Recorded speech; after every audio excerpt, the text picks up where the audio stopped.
يتمازج فيه اخضرار النبات مع جبال ورمال صحراوية تميزت به لتكون هي ولاية المنيعة.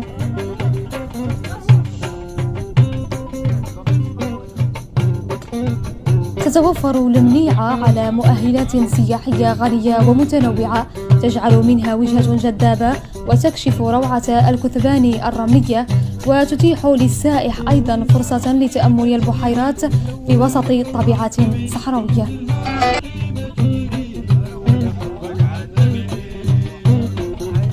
السياحة البيئية أكملت الصورة الجميلة للمنيعة من حيث زراعة الورود فائقة الحسن والجمال الموجودة في الطبيعة.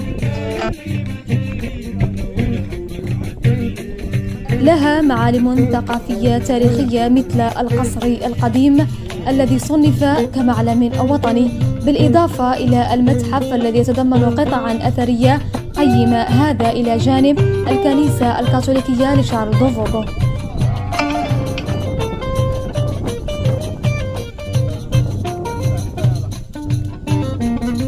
تشتهر المنيعة بتوزع وثراء صناعاتها التقليدية، وتتمثل هذه الصناعات في صناعة النسيج وصناعة الحلي والجلود، بالإضافة إلى الفنون الشعبية التي تصنع الفرجة وتثير فضول كل سائح.